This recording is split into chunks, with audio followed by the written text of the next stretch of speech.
ఎందుకు సిద్ధపడాలి అన్న మాటలు మనము ఇక్కడ గమనించినప్పుడు ఆమోసు ప్రవక్త ద్వారా ఇక్కడ ఇశ్రాయేలు ప్రజలకు ఎందుకు ఈ మాట అన్నాడంటే, వీరు 3వ అధ్యాయం 1వ వచనం మనం చూసినప్పుడు, 3వ అధ్యాయం 1వ వచనం చూసినప్పుడు, ఐగుప్తు దేశం నుండి యెహోవా రప్పించిన ఇశ్రాయేలీయులారా, మిమ్మును గూర్చియు ఆయన రప్పించిన కుటుంబముల వారి నందరిని గూర్చియు ఆయన సెలవిచ్చిన మాట ఆలకించుడి. అదేమనగా, భూమి మీద సకల వంశములలో మిమ్మును మాత్రమే నేను ఎరిగి ఉన్నాను గనుక మీరు చేసిన దోషక్రియలను బట్టి మిమ్మల్ని శిక్షింతును. ప్రైజ్ ది లార్డ్, హల్లెలూయా. ఇక్కడ ప్రభు యొక్క మాట చెప్తుంది, నాన్న దేవుని దృష్టి నీ మీద రావాలి. Praise the Lord. కాబట్టి ఇక్కడ ఇశ్రాయేలు ప్రజలు, ప్రభు అంటాడు, అన్ని వంశాలు నేను ఎన్నుకోలేదు, కానీ ఇశ్రాయేలు వంశమని మిమ్మల్ని మాత్రమే నేను ఎన్నుకున్నాను.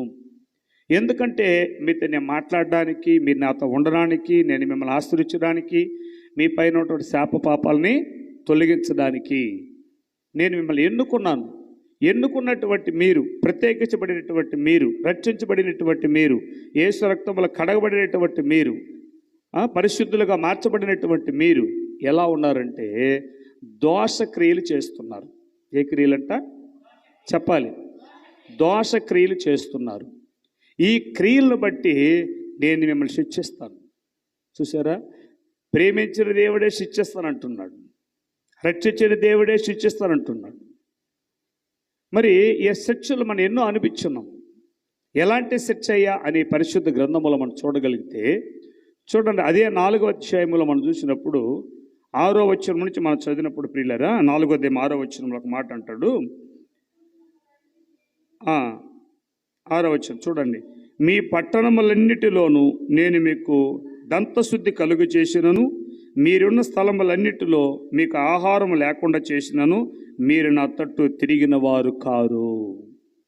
ఇదివరకు మీరు చేసినటువంటి దోషక్రియలు బట్టి మీ ఇంట్లో ఆహారం లేకుండా చేసిన, మీరు ఆకలితో ఉన్నా, లేక మీ ఇంటి గొడవల వల్ల కడుపు మార్చుకొని పడుకున్నా, కొన్ని కుటుంబాలు చూడండి, ఆహారం ఉన్న తినలేరు. ఎందుకంటే ఆ ఇంట్లో సమాధానము ఉండదు, సంతోషము ఉండదు. భార్యాభర్తల మధ్యనో, లేక తల్లి బిడ్డల మధ్యనో, అత్త కోడల మధ్యనో, మామాళ్ళ మధ్యలోనో సంథింగ్ ఏదో ఒకటి ఉంటుంది. అంటే ఎందుకయ్యా ఈ శిక్ష వచ్చిందంటే, మనం చేస్తున్న దోషం మన మీదకి శిక్షకరణంగా రావడం చేత ఆహారం ఉన్నా తినలేం. ఇది దేవుని శిక్ష. ఇది నాకెందుకు వచ్చిందో ఈ కష్టాలు, దేవుడు ఎందుకు నాకు ఇలా పెట్టాడో, నాకే ఎందుకు రావాలి, ప్రభువా నువ్వు ఉంటే నాకు ఎందుకు వస్తుంది అని చాలా విచిత్రంగా మాట్లాడుతూ ఉంటాం ప్రభుత్వం. కానీ ఇక్కడ వాక్యం చెబుతుంది, నీ చేసిన దోషక్రియలు బట్టి నీకు శిక్ష ఏంటంటే ఆహారం ఉన్నా తినలేకపోయావు, అయినా నువ్వు నా తట్టు తిరగలేదు. Praise the Lord. అయినా నా తట్టు తిరగలేదు, అదే బాధపడతాడు ఆయన. అయినా మీ నా తట్టు తిరగలేదు. ఆకలి కోర్చుకుంటావు కానీ, గొడవలు కోర్చుకుంటావు కానీ, అసమాధానం కోర్చుకుంటావు కానీ, ఇది ఎందుకు వచ్చిందో తెలిసి, అది ఎందుకు వచ్చిందో తెలుసుకొని దాన్ని మాత్రం సరి చేసుకోవడానికి, దిద్దుబాటు చేసుకోవడానికి ఇష్టపడరు. ఇది మామూలే కదా. దేవుని బిడ్డలంటే కష్టాలు రావడం, దేవుని బిడ్డంటే శ్రమలు రావడం సహజమే అనుకుంటాం. అది అన్నిట్లో సహజమని అనుకోకూడదు. నువ్వు వాక్యానుసారంగా నడుస్తూ, యథార్థంగా నడుస్తూ, పరిశుద్ధంగా నడుస్తూ, దేవునికి లోబడుతూ, అన్ని కార్యాల్లో దేవునికి ఆనందకరమైన కార్యాలు చేసుకుంటూ ఏదైనా శిక్ష వస్తుంది చూడు, అది దేవుని కొరకై వచ్చే శిక్ష. ఒక విషయం తెలుసు, దేవుని కొరకై వచ్చే శిక్ష నీకు ఆహారాన్ని మానలేవు. అలాంటి శిక్ష వచ్చినా, అలాంటి సమస్య వచ్చినా నీ హృదయం సమాధానకరంగా ఉంటుంది. నువ్వు పస్తుపడుకునే ప్రసక్తి ఉండదు, ఆకలితో అలగాల్సిన ప్రసక్తి ఉండదు. అది దేవుని చేత వచ్చేది, మనం చేసుకున్న దోషక్రియల చేత వచ్చేటటువంటి తప్పిదాలు. అందుకే ఈ శిక్ష మీకు. అయినను మీరు నా వైపు తిరగలేదు. చూడండి, అదే వచనంలో కింద వచనం మనం చూసినప్పుడు 7వ వచనంలో చూడండి, కోతకాలమునకు ముందు చూసారు ఇక్కడ, మీకు వానలు కురిపించకపోయినా, మీ పంటలు రాకపోయినా, మీ పట్టణంలో కష్టాలు వచ్చినా, మీకు నీళ్లు చాలకపోయినా అయినను మీరు నా తట్టు తిరగలేదు. ఇలాంటి శిక్ష కూడా వేశారు మీకు అంటాడు. మీ చేతుల కష్టార్జితం మీకు అనుభవించలేకపోయారు. తగినంత వర్షం మీ మీదకి రాలేదు, దీవెనలు రాలేదు. 25 సంవత్సరం అంతా కూడా ఇలాంటి శిక్షను అనిపించినా ఇంకా నా వైపు నువ్వు తిరగలేదు. అక్కడ కూడా ఏమనుకుంటున్నావు? ఇది మామూలే కదా, ఇది మామూలే కదా, శ్రమలు వస్తుంది పోతుంది, కష్టాలు వస్తుంది పోతుంది, ప్రార్థన చేస్తే పోతుంది అనుకుంటున్నారే కానీ ఎందుకు వచ్చింది అని గ్రహింపలేదు. ఈ విషయంలోనే సిద్ధపడాలి. చూశారండి, మొట్టమొదటిగా మనం చూసి ఆహారం లేకుండా చేశారంట, రెండవదిగా పానం లేకుండా నీళ్ళు లేకుండా చేశాడంట. ఇంకా దాని కింద వచ్చి 9వ వచనం చూసిన పిల్లరా, చూడ 9వ వచనంలో, మరియు సస్యములను ఎండు తెగులు చేతను కాటుక చేతను నేను పాడు చేసేతని గొంగులి పురుగు వచ్చి విస్తారమైన వనములను, ద్రాక్ష తోటను, అంజూరపు చెట్లను, ఒలివి చెట్లను తిరివేశాను, అయినను మీ నా తట్టు తిరగలేదు.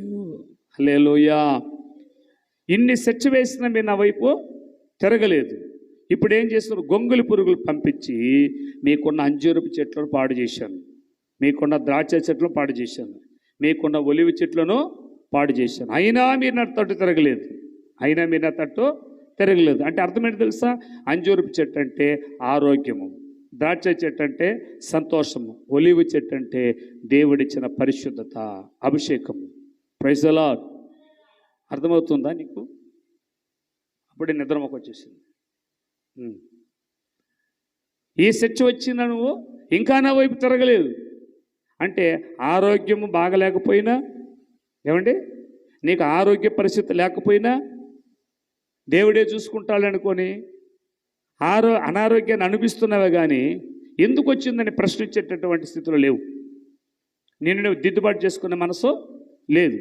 కుటుంబంలో సంతోషం లేకపోయినా, హృదయంలో సంతోషం లేకపోయినా, అయ్యో దేవుడు సంతోషపడమన్నాడు కదా, ఆనందపడమన్నాడు కదా, ఎందుకు నాకు ఈ ఆవేదన అని తెలుసుకునే మనసు నీకు లేదు. నువ్వు పరిశుద్ధతలో పాడైపోయి ఉన్నా, ఎందుకు పాడైపోయింది తెలుసుకునే మనసు లేదు. ఇవన్నీ కూడా ఇశ్రాయేలు ప్రజలు ఏమనుకుంటున్నారంట, ఈ సహజమేలే. యాకోబు పదం చెప్తుంది కదా, శోధన సహించేవాడు ధన్యుడని. ఇది ఒక ఊత పదం. అసలు శోధన అంటే ఏంది, శ్రమలంటే ఏంది, దేవుడి శిక్ష అంటే ప్రజలకు అర్థం కాదు.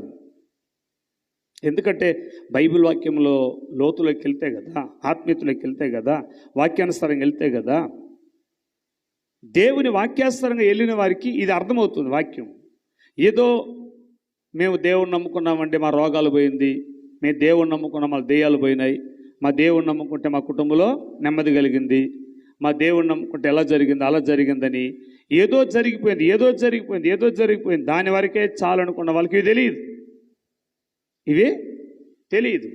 వాళ్ళ శిక్ష అనిపిస్తూనే ఉంటారు, వాడుకగా వస్తూ ఉంటారు, అలవాటుగా వస్తూ ఉంటారు, ప్రార్థన చేస్తూనే ఉంటారు, కానీ అక్కడ ఎదుగుదల అనేది కనిపించదు. మధ్యమైన దేవుని బిడ్డ, నాలో ఏ లోపం లేదు, ఛాలెంజ్ చేయగలవా అన్నట్టుగా ఉంటారు. హృదయంలో వేదన, బాధ, కష్టాలు, రోగాలు, చెప్పుకోలేని పరిస్థితులు ఇలా ఉంటాయి. అందుకే ఆ వ్యక్తిలో సంతోషం ఉండదంట, ఆ వ్యక్తిలో పరిశుద్ధి ఉండదంట. ఎలాగ చేసినా మీరు నా వైపు తిరగలేదు. హల్లెలూయా. హలో సార్, వినాలి, ఫోన్ అడ పక్కన పెట్టు, వాక్య విను పెట్టాడ. దేవునికి స్తోత్రం. Praise the lord. వినకపోవడం వల్లే విశ్వాసఘాతుకులు అవుతారు. గుర్తుపెట్టుకోండి, ప్రార్థన చేసినంత మాత్రాన పరిశుద్ధులైపోరు, పరిచర్య చేసినంత మాత్రాన పరిశుద్ధులైపోరు, దేవుడికి కానుకలు దశంభాగాలు పెట్టినంత మాత్రం దేవునికి ప్రీతికరమైపోరు. ఏనన్నా నీ హృదయ అంతరంగంలో రోగాలు బాగైపోతే అది దేవునికి